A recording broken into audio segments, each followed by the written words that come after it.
दूसरे की फिक्र नहीं, सिर्फ अपना ही ख्याल है। हम ऐसे क्यों हैं, आज खड़ा ये सवाल है। अपनी ही बड़ी है, बेपरवाह हमारी चाल है। हम ऐसे क्यों हैं, आज खड़ा ये सवाल है। ज्ञान की कमी नहीं, समझदारी का काल है। हम ऐसे क्यों हैं, आज खड़ा ये सवाल है।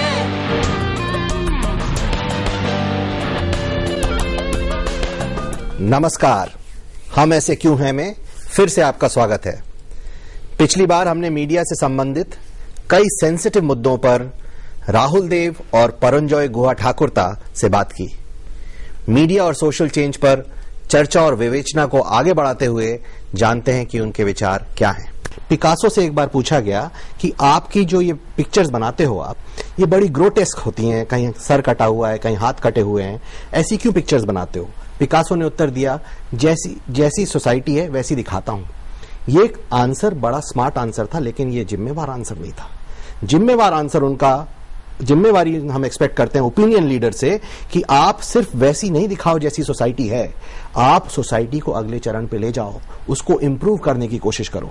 तो मेरी भी ये फीलिंग है कि जिस तरह से अश्लील मूवीज चलती हैं, उसी तरह और उससे भी ज्यादा सक्सेसफुल हम आपके हैं कौन जैसी मूवीज भी होती हैं। जिस तरह से अर्धनग्न तस्वीरें हम किन्हीं पेपर्स में देखते हैं, उसी तरह से स्पीकिंग ट्री जैसे कॉलम भी चलते हैं।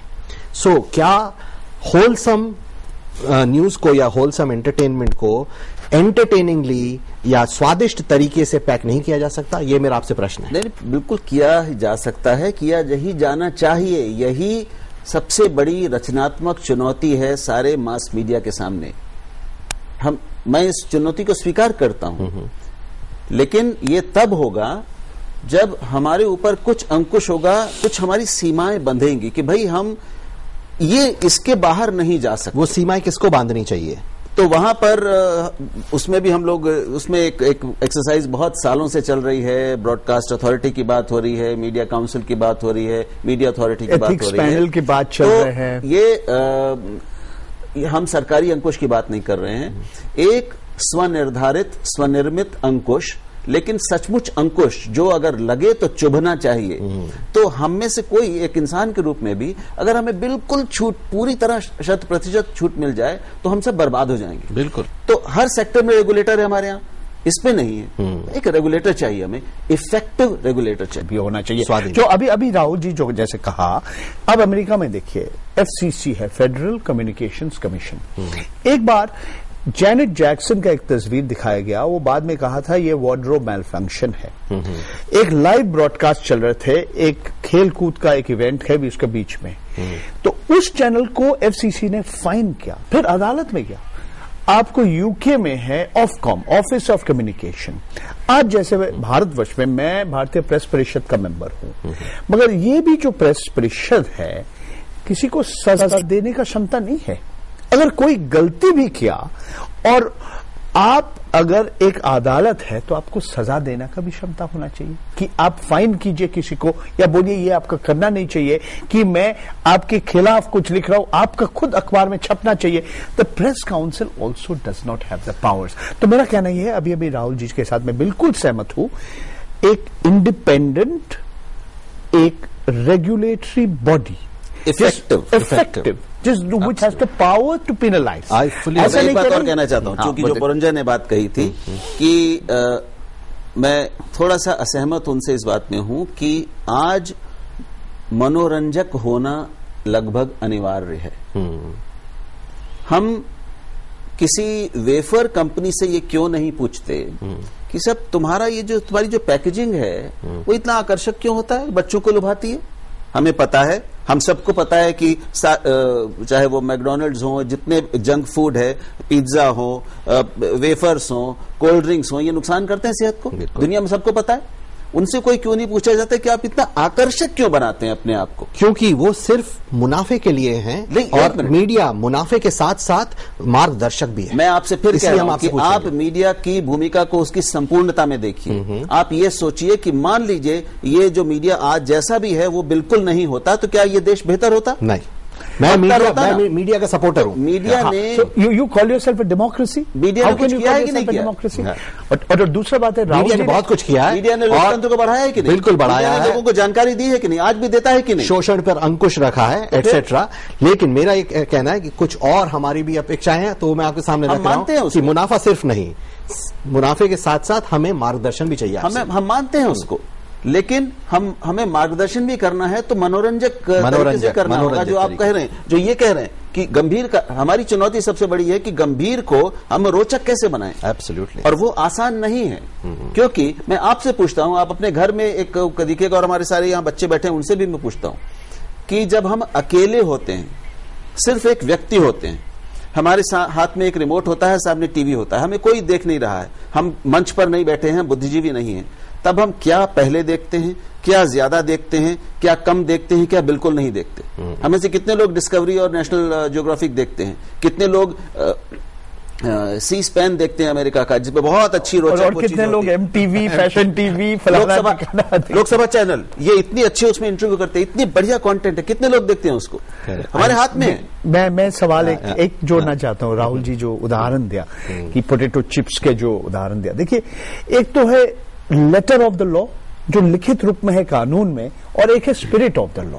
देखिए आप दिखाएंगे mutual funds are subject to state, this cold drink has no added flavours, फलाना you must not copy the actions of this model etcetera. तो देखिए आप कानून में जो लिखा हुआ है ये आप मान रहे हैं, मगर किस तरह से आप मान रहे हैं? So the spirit of the law should also be maintain. मेरा कहना यह है कि एक जिम्मेदारी से, एक संतुलन से लोगों को। मैं आपसे एक सवाल और पूछता हूं, सारी पैकेज फूड कंपनियों से क्यों नहीं पूछते कि साहब आपको, जबकि सारी दुनिया WHO से लेकर हर डॉक्टर आपको जाएगा बताएगा, हम सबको भी पता है, हर माँ बाप को पता है कि ज्यादा कोल्ड ड्रिंक से नुकसान होता है, बहुत ज्यादा चॉकलेट खाने से नुकसान होता है, ठीक है, चिप्स खाने से बहुत नुकसान होता है, बर्गर्स हो, पोटैटो चिप्स हो, पिज्जा हो, जंक फूड, चाहे चाट हो, चाहे वो, नुकसान होता है। उसके बावजूद यही समाज, यही सरकारें, यही आपका कानून, ये इन कंपनियों को इजाजत क्यों देता है और छूट क्यों देता है? छूट ही नहीं, बढ़ावा क्यों देता है अपनी इन चीजों को फैलाने के लिए, लोगों तक पहुंचाने के लिए, आकर्षक बनाकर?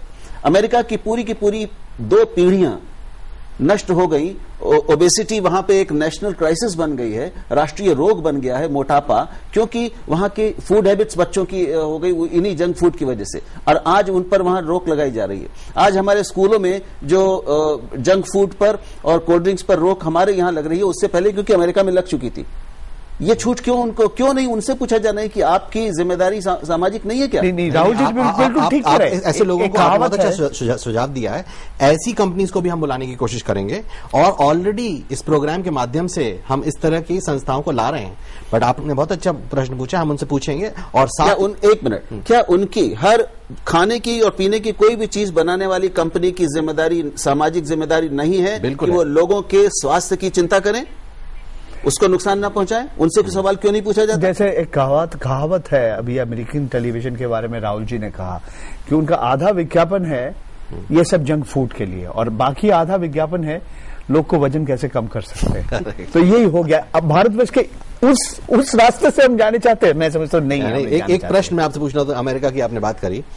हम देखते हैं कि जो फॉरेन मीडिया है वो अपनी देश की छवि बड़ी सटली प्रेजेंट करता है। फॉर एग्जाम्पल, वो दिखाएगा कि अमेरिकन प्रेसिडेंट या रशियन प्रेसिडेंट डोबरमैन के साथ दौड़ रहे हैं, न्यूक्लियर सबमरीन्स में डाइविंग के लिए जा रहे हैं।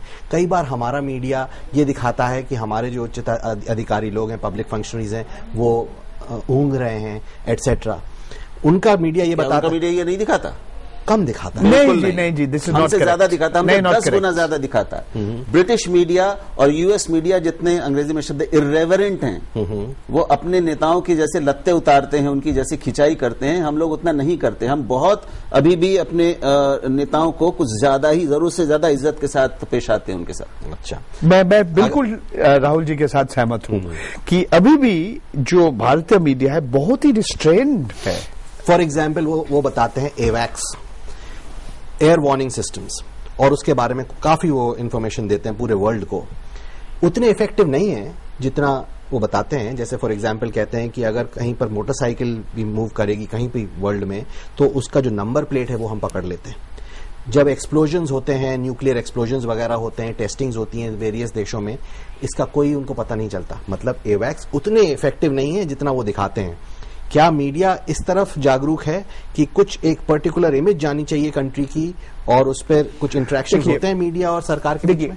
एक, अगर आप डेमोक्रेसी में विश्वास करते हैं, गणतंत्र में अगर आप विश्वास करते हैं, तो देखिए मीडिया का एक भूमिका ये भी है कि समाज में जो कमी है, समाज में जो भ्रष्ट लोग हैं, उनके खिलाफ भी मीडिया का एक काम है। तो ये सिर्फ नहीं है कि सिर्फ राष्ट्रीय हित में हर बार मीडिया को काम करना है, सरकार जो कह रहे हैं सरकार को तारीफ करना चाहिए। हाँ, ये तो फिर देखिए उसके लिए मैं मानता कुछ पर्टिकुलर एरिया दूरदर्शन को तो शायद करना पड़ता है। स्टेट ब्रॉडकास्टर होना चाहिए। मैं समझता हूं कि भारत सरकार, चाहे वो प्रधान भारती हो या कोई और हो, सरकार को यह हक है कि वो अपनी उपलब्धियों के बारे में, अपनी अच्छी चीजों के और देश की अच्छी चीजों के बारे में बताने के लिए एक चैनल चलाए, 10 चैनल चलाए, क्यों नहीं, कोई दिक्कत नहीं है इसमें। और क्या प्राइवेट चैनल्स को भी थोड़ा सपोर्ट करना चाहिए? करते हैं। आप क्या बात कर रहे हैं? आप क्या कह रहे हैं कि मतलब जो प्राइवेट चैनल्स हैं वो राष्ट्रीय हित का नुकसान करते हैं?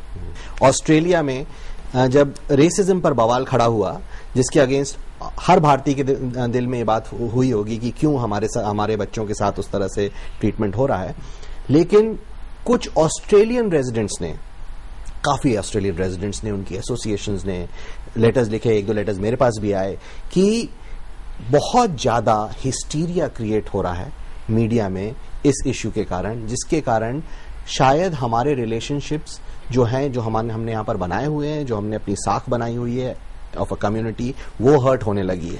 तो कहीं पर क्या हम मेलोड्रामेटिक हो जाते हैं? ये हम सबके पास आए थे। वो मीडिया की, ऐसा है, मीडिया की प्रकृति को अगर आप नहीं समझेंगे, पूरे मास मीडिया की, तो फिर इस मतलब हम एक बेकार सी बहस में उलझे रहेंगे। मनोरंजन की प्रकृति को समझना पड़ेगा, मनुष्य के मनोविज्ञान को समझना पड़ेगा। सब लोग डेली टाइम्स पहले क्यों खोलते हैं? हाँ, मैं कुछ जोड़ना चाहता हूँ। देखिए, आप शायद, मैं 33 साल पत्रकारिता किया मैंने, तो एक तो है ना, कुत्ते के साथ एक कंपैरिजन होता है कि media is watch dog of society, कि कोई चोर आ रहे, मीडिया भौंकना शुरू कर देते हैं। और ऐसे मीडिया पे के ऐसे भी लोग हैं जो लैप डॉग बन जाते हैं, जो बड़े बड़े नेता, बाबू, विज्ञापनदाता का गोदी में बैठ के उसको जाते हैं। और ऐसे भी कुत्ते होते हैं ना, जो जिस आदमी के पास who is blind, visually challenge, उसको भी सड़क पार होने के लिए मदद करते हैं। तो मीडिया अलग अलग होते हैं। और एक चीज और थोड़ा सा मैं कहना चाहता हूं, कहते हैं ना, good news is no news, bad news is good news. अगर कुत्ता आदमी को काटते हैं, ये खबर नहीं है, मगर जब आदमी कुत्ते को काटते हैं, ये खबर बन जाता है। मगर समझ लीजिए, अगर एक कुत्ता ऐश्वर्या राय या सोनिया गांधी को काट लेता है, ये भी खबर है। Very good point. तो ऑडियंस, आप हमारे गेस्ट से क्या पूछना चाहते हैं? लोकसभा में बहुत जो पत्रकार वहां बैठते हैं, उनके पत्रकारिता पर बहुत ज्यादा लोकसभा के अध्यक्ष जो कहते हैं, उनके बातों को एडिट करके जो चाहते हैं वो नहीं चाहते, उनको री एडिट करके निकालना पड़ता है। संसद जो अपने चाहते हैं मैटर को जो हमारा प्रसारण हो, वो प्रसारित किया जाता है, बाकी चीजों को हटा दिया जाता है। क्या इस तरह के आज के डेट में हम जो स्वतंत्रता का अधिकार है और मीडिया पर इतने ज्यादा जो अंकुश लगाया गया, ये कहाँ तक उचित है? जैसे मैंने पहले कहा कि कुछ भी पूरी तरह निरंकुश न होता है, न होना चाहिए। दूसरी, आपने ये जो कानून गिनाए, इनके भीतर भी एक तो इन कानूनों की सीमा को और आगे बढ़ाने की, इनको हटाने की, बदलने की कोशिश लगातार चलती रही है, आज भी चल रही है। लेकिन व्यापक सामाजिक राष्ट्रीय हितों को ध्यान में रखते हुए, तो मैं मीडिया की निर्बाध स्वतंत्रता का हामी नहीं हूं, क्योंकि मैं किसी भी चीज की, व्यक्ति की, संस्था की निर्बाध स्वतंत्रता का हामी नहीं हूं। लेकिन जहां तक संसद का सवाल है, दुनिया की हर संसद में जो एक संसदीय लोकतंत्र है, उसके कुछ बुनियादी सिद्धांतों